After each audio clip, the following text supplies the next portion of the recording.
Hello, everyone, and welcome to the Protecting the Village show, brought to you by the Protecting the Village campaign, presented by TCoast Communications and Marketing, and funded by the Allegany Franciscan Ministries. I'm your host, Anthony Maynard, and today we have with us Mr. Al Johson. Mr. Johson is the franchise owner of Jackson Hewit Tax Preparation Services. He owns franchises in Lincoln Park as well as other areas in Fort Pierce and Port Saint Lucie. And we welcome Mr. Johson to the show. Mr. Johson, thank you for joining us. Thank you, Anthony, and it's a pleasure to be here. Thanks again for having me. I have been eager to get you on the show. I've done a bunch of interviews with people from different walks of life and different backgrounds and so forth, but you are my first business business owner, working with people in business, so this is an easy conversation for me. I wanted to open by just having you tell the audience a little bit about yourself, where you're from, if you're originally from Fort Pierce, or what brought you to this area. Thanks again. I'm from a place called Hastings, and Hastings is analogous to Fort Pierce and Port St. Lucie, if you will. Hastings is in St. Johns County. Okay. St. Johns County, the county seat is actually St. Augustine, which is our oldest city. Hastings is noted for its agribusiness, potatoes and cabbages. As a matter of fact, Hastings is considered to be potato and cabbage capital of the world. No kidding. You know, I like to tease and say that it was a long time before I knew you actually spelled potato with a P, because we always called it tater. Tater. And same thing about tomato. Always thought it started with an M, because we called it mater. I left Hastings and went to school in Tallahassee, Florida, A&M University. Okay. Where I majored in marketing, and like Joel and his wife, my wife and I met in school. And she, by the way, Yvonne, is from Fort Pierce. Okay. We inherited the family home, and fortunately we inherited the family home because I ended up here. Worked in St. Augustine at the St. Augustine Technical Center as a program specialist. Okay. And put together a procedural instruction manual for the operation of Title VII programs. Okay. That Title VII program was actually related to CETA, was called Comprehensive Employment and Training back then. It turned into PEAK later on, but I was afforded the opportunity to leave St. Augustine and come work for the community college as a program specialist. And worked for the community college for 3 years operating the CETA program, and the CETA program lost funding once Ronald Reagan took over from Jimmy Carter, and the college offered me a position in the business management department because they knew I had a background in business, where I was deemed a master instructor. I taught law, marketing, business, math, introduction to business, salesmanship, anything in the business department I taught. And I was there from 80 till 86. The President Heisey at the time commissioned me, because he knew I had a background in finance and accounting, commissioned me to set up a tax sheltered annuity program for the college. Okay. And when I did, because Dr. Heisey, who was the president, joined the 403B program, if you will, all 495 of the employees joined. Wow. Which then was my segue to, if you will, to step away from the college, because I had a stream of income that was actually paying me more to manage those funds than I was receiving as a master instructor. Right. And just to digress for a moment, I did establish the tax accounting course at the college. And because I set up the tax accounting course, then that gave me the credibility I needed when I left to venture into the income tax business. We started that business from my kitchen table. It outgrew the kitchen table to my carport. And from my carport, we moved into our first office, Nice. which was on Seaway Drive. And that, if you will, brings me to where I am today with Jackson Hewit.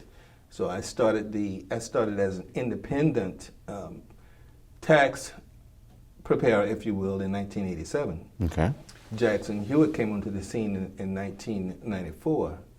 But I operated as an independent business consultant, tax preparer from 87 till about, I think, 94, where my fraternity brother, by the way, I'm a Kappa, and my fraternity brother, Wilbur Williams, at the time, had moved here from Ohio to become the district administrator of what was then called the Department of Health and Human Services. Okay. So some of you may know it as HRS. And Wilbur needed a planner.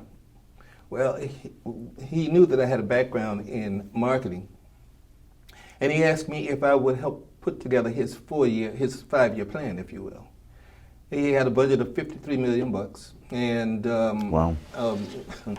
I said, Wilbur, yes, I'll help you, but only I'll help you put together the 5-year plan, and after we put together the 5-year plan, I'm out.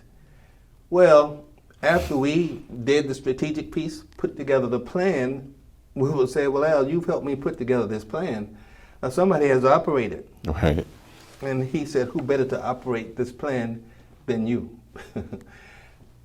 It worked out for me because when I left the college in '86, I had put in 6 years. Well, I needed 10 years to vest. And not thinking about it at the time, but when Wilbur offered me the job with HRS, then that gave me the opportunity to get the other 4 years I needed to vest and be able to draw my retirement from the Florida retirement system. Right. So it worked out well. And so I was with the Department of Children and Families from 94 up to 98. And after we successfully wrote and developed that 5-year plan, I was offered a position with the outfit called Family Preservation Services of Florida. Okay. They were also in the prevention intervention business. And they had heard about the job I was doing or did with HRS, and they asked me, would I help them establish themselves throughout the state? And so I did. I got them in 24 counties in less than 2 years. Wow. Mm-hmm. And that worked out to a high degree of success. And after 2 years, I wanted to try something else, and so then we went to work for Solomon Smith Barney. At the time, Solomon Smith has since merged with, well, it has become Morgan Stanley. Okay. But I became a broker. I became a stockbroker, and I still hold the license as a stockbroker, and I folded that into my franchise business, Nice. Which makes a good marriage. Mm-hmm. Awesome. Mm-hmm. So that's a lot of experience, a lot of background in business, a lot of different areas. You've pretty much covered it all. Tell us a little bit in terms of now at Jackson Hewit, what you're doing now. What I'm doing in terms of Jackson Hewit now is individual income tax preparation with a blend of business counseling, if you will, and business tax returns. Because Jackson Hewit is noted for and specializes in individual tax returns. But Al Johnson and Associates, LLC, specializes in the business tax returns, the 1120s, the 1120Ss, the 1065s, the 990s, the 1041s. Right. So we like to call ourselves a one-stop shop. If you come there to have your corporate tax return done, then we can, in addition to doing that corporate return, we also do your individual return while you're there with us. If it appears you have become an orphan, meaning you have some holdings, you have securities, and you may be from New York or you may be from California, and you're without a broker, and you need some advice or you need someone to help you, with your holdings in terms of rebalancing or in terms of just selling some or buying some securities, I can help you with that because I'm duly licensed. We have currently 6 locations. When you're in Walmart and you see those individuals doing taxes in the kiosk, those are my kiosk, and those are my employees. And of course, we have an office located in the heart of the Northwest community on Avenue D. Melinda is the manager. As a matter of fact, Melinda is my general manager. We have one located in the old Kmart shopping plaza next to Men's Rags, if you will. And the manager over there is Vivian. Okay. We have one located here in Port St. Lucie, well, 2 in Port St. Lucie, one on Science Road and one on St. Lucie Boulevard. And then, of course, we have a kiosk or a shop, if you will, in the Sam's, the Walmart across from Sam's in Port St. Lucie. Mm-hmm. So that brings me into the focus of what we do for the Protecting the Village campaign. Lincoln Park specifically, can you tell us about how long you've worked in that area and the type of work you've done there? So we've been in Lincoln Park now since 2012. Okay. And it happened as a result of Marjorie Harrell. Marjorie said, Al, there's some money available in City Hall. And I think the fellow's name was John Ward at the time. At the time, yeah. He was making awards to small businesses, to anybody who wanted to set up over there. But he, in order to get that money, you needed to put together a concept paper. Mm-hmm. And so Marjorie came to me and said, listen, Al, can you do this? And so I went home one night and thought about it. And so probably in less than 24 hours, I had done a 3 or 4 page concept paper, mission statement, goals and objectives. And well, my mission was to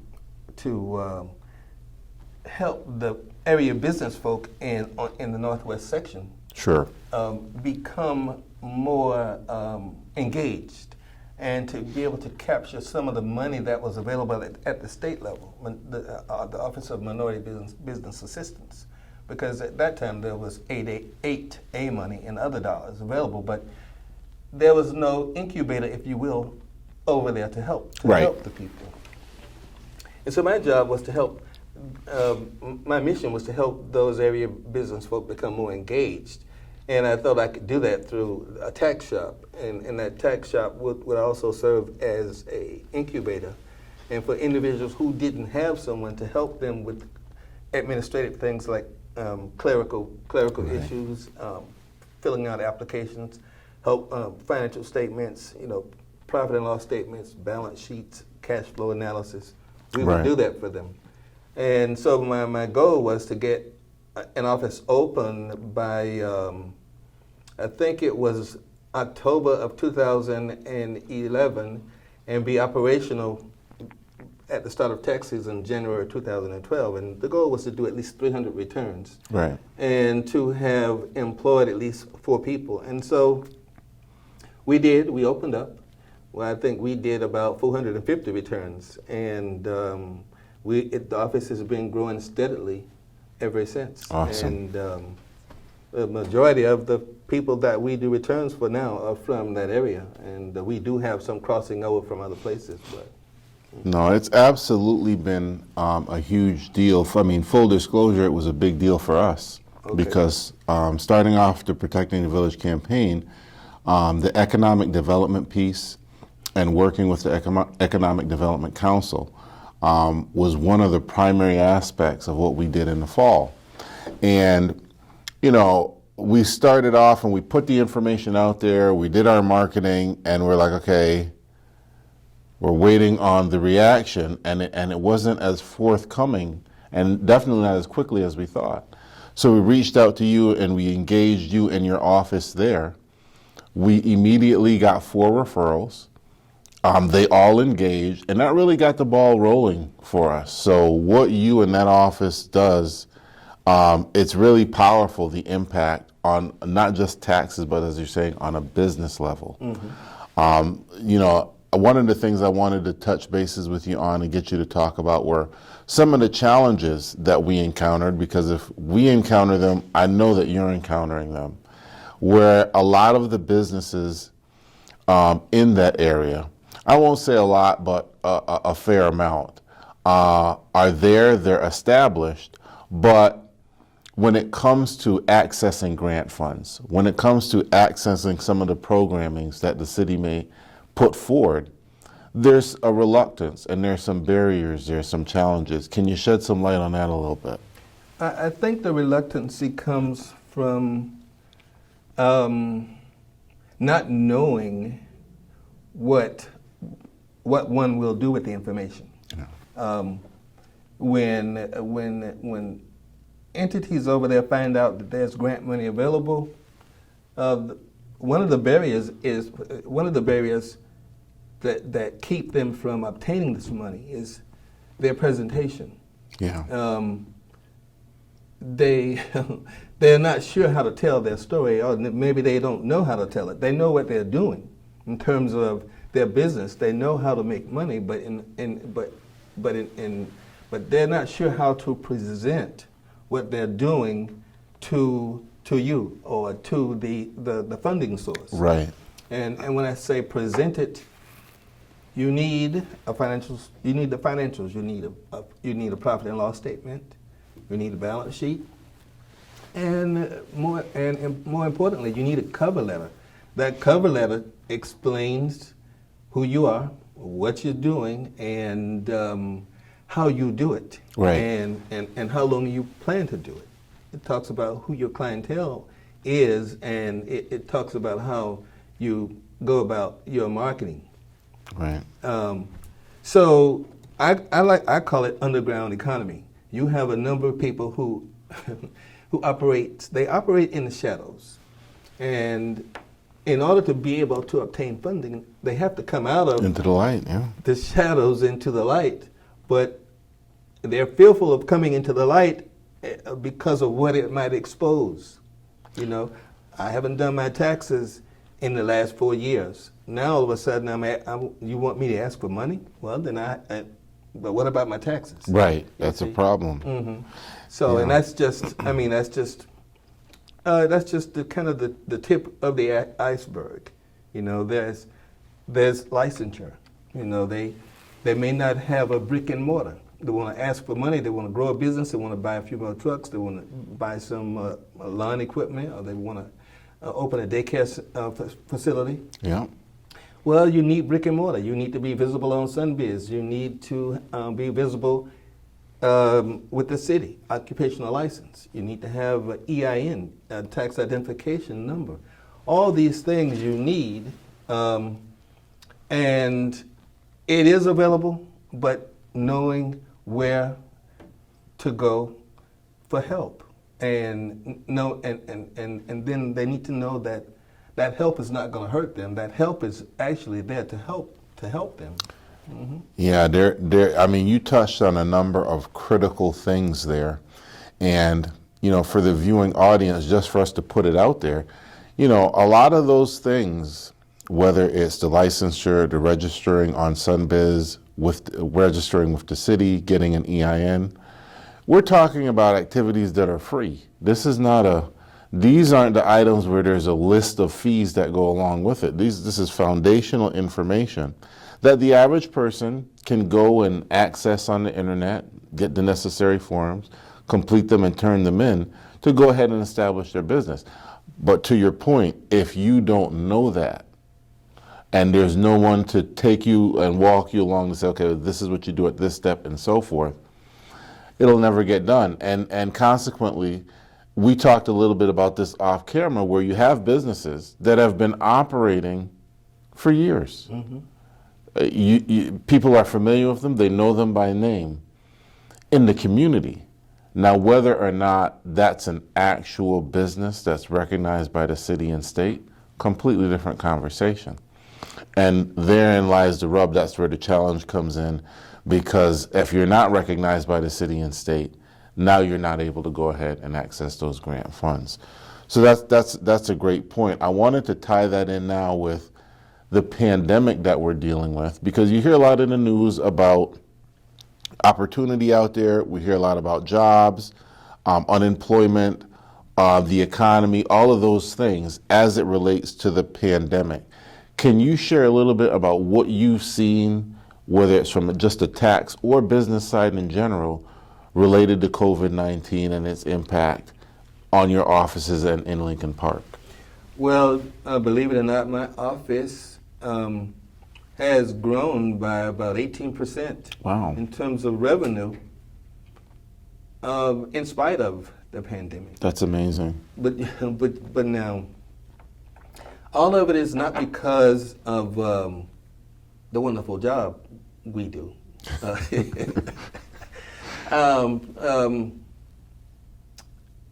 It's because of what's happening because of the pandemic.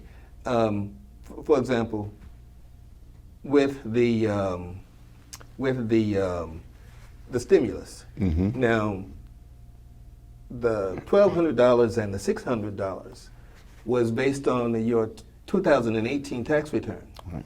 If you hadn't, and it was based on your 2019 one, but if you hadn't done your 2019 tax return, they reached back to your 18 to see what your income looked like, to see what amount of stimulus money you qualified for. Right. Well, for those people who hadn't been doing their tax returns, well, that drove business into the office. Right. Okay, the same thing for this 1,400. It's based on your 2020 tax return. Let's talk about the PPP, Paycheck Protection Program. Right. Now, when people found out that there was money available, when businesses found out there was money available to them to help protect paychecks and to help keep people employed during the pandemic, they applied. But now, but in order for a business, a sole proprietor, or a corporation, in order for them to be eligible, they had to have a net profit. For example, if you had a net profit of $10,000, you divide that by 12 months, and let's just say for numbers' sakes, that 12 months equal 2,000. I think is about $1,600 a month. But let's just say it equal $2,000. So you multiply the 2,000 times 2.5, and so the PPP program would give you 2.5 months of whatever your payroll was to sustain you and sustain your employees. But a good number of the businesses were in the habit of not showing a net profit. They wanted to show a loss because they didn't want to pay taxes. Right. When in actual fact they did have a profit, but because of not wanting to pay taxes, showed a loss. Now when it comes time for the PPP money, they weren't eligible because they're showing this loss on paper. And so I saw the impact both ways. It impacted some businesses positively because for the ones who were treating their businesses like a real business, well, they could show that, yes, I have a net profit and I'm eligible for PPP funding. For those businesses who were operating in the net or operating in the negative, and they really didn't have to be, but they were just not showing all of their revenue. Right. Now all of a sudden, they realized how important it was to treat the business as a real business. So in some cases, we would amend their tax returns to help them qualify. So again, the pandemic, while it's unfortunate that it happened, it taught some valuable lessons. Yeah, those are some great points. I wanted to pivot slightly because you're talking about sole proprietorships, you're talking about corporations. There's a lot of men and women in the community that consider or label themselves entrepreneurs. Now, these are businesses and individual entities that kind of exist outside of some of the structure that we're talking about. Do you deal with many entrepreneurs? And if you do, what's the difference for an entrepreneur in the community versus someone who has a storefront or a brick and mortar? Let me see if I can clarify this now. Entrepreneur is someone who's not an LLC. They're not a corporation. Correct. You mean they just have a tax ID number? Or They have a tax ID, but they're just cutting hair. They're just braid. But that's what they do, and they go from house to house, and they generate the revenue. That's their business. But it's not the same as, okay, well, I own a braiding shop and I've got a location and so forth. That's the difference that I'm referring to there. Yes, we get those, and they come in to have the tax done, but they don't have any information to give me. So we then have to help them generate it or guesstimate it, if you will, because I have a standard pre-printed profit and loss statement that will help summarize the activity. Okay. For example, it's alphabetized. So we go from what is your advertising expense? What is your automobile expense? What is your insurance expense? What is your gas expense? What is your utility bill? Right. Like that. And so, we talk about how much does it cost to fill your car a week? And so we annualize that times 12. And so then we ask them, and how many customers do you have? If it's a lady who's braiding hair, how many customers do you have? And how much do you charge per setting? Right. And then we kind of help them analyze what they make per week, per month, per year. And then we have then a template to be able to complete their tax return. And we also have a structure to be able to and we need to stop. We need to stop for a minute. Can we stop? Okay. Allergies again. Yeah. But we tell me when I can go. Go ahead. Yeah, okay. So we have the ability to be able to help them see what they look like on paper. And then we have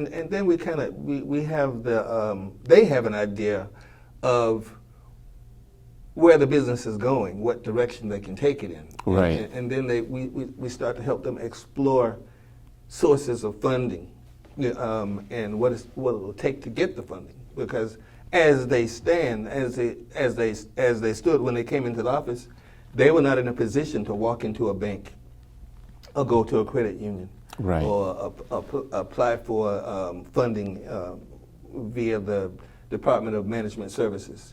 They didn't know what the Dodge report is. Dodge reports it comes out of Tallahassee, and it kind of lists all of the activity that the state is lending. Right. All the things the state is putting up for bid. It shows them. It gets them to thinking about what the eligibility criteria is, what I need to do to position myself. Right. And then we kind of help them move from being an entrepreneur into either an LLC or an S corporation or a partnership. There are advantages and disadvantages to all of them. We had a young lady who's in credit counseling. She formed a multi-member LLC. Okay. Which she found was the wrong thing for her. Reason being, a multi-member LLC, you have to treat your tax. You have to do your taxes on a Form 1065. That 1065 issues a K-1 to the partners. Now that K-1 is analogous to a W-2. It's just an Internal Revenue Code. You take that K-1, you use it to do your personal tax return with. The costly part about it is, in addition to the K-1, the K-1 investment revenue, there's also self-employment revenue. So you end up having to pay self-employment tax on the revenue that's generated from the multi-member LLC. Right. if they had become an S corporation, which gives a K1, which gives the same type of protection that the civil protection that the 1065 or multi-member LLC does, there would be no self-employment tax to pay, so you wouldn't be being taxed twice. Right. Because S corps don't pay tax. S corps pass the profits and other losses to the individuals. Right. So they need counseling in terms of the right format, and so with these entrepreneurs, again, we like to say we are a one-stop shop. More than just individual income tax. We are business counseling agency, and so we helped. We informed Internal Revenue that she was going to forego her LLC, multi-member LLC, and convert it to an S corporation. Wonderful. I mean, and that is the exact type of information and advice that we wanted to bring you on for, so that we could get that out to our viewership. I think it gives a good example of the type of things that you guys can offer, and hopefully anybody out there who has the motivation and the concept in mind for a business will engage you at Jackson Hewit in order to make that a reality and do it in the correct way with the correct foundation. With all of that being said, so for where we are right now, what do you see as the future of Lincoln Park and Fort Pierce when it comes to financials? And we're coming towards the end of the pandemic. We're hoping the economy rebounds back to what it was. What's your outlook on that? Well, the outlook is bright, and the reason I say the outlook is bright is because of agencies like yours and the kinds of things you're doing. It's exposing the community. You have Allegany, you have the Common Good Initiative, Right? And now we have more than ever before minorities in positions of leadership, Right. And so the word is getting out. We were talking about economic development as it relates to diversity, equity, and inclusion. Right.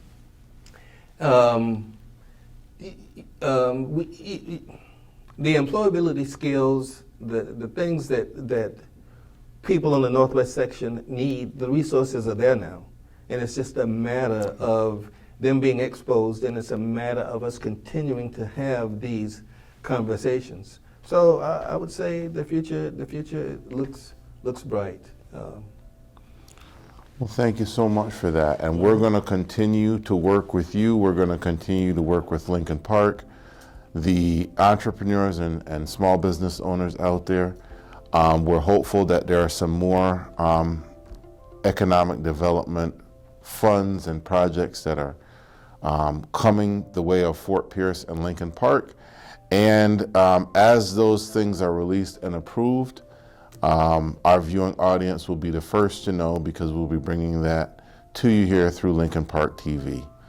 I want to thank you, Mr. Johson, for joining us. And we look forward to hearing more from you in the future. We'll be engaging you again. I know myself personally, come tax time next year, you see me every year, and do a fantastic job with that.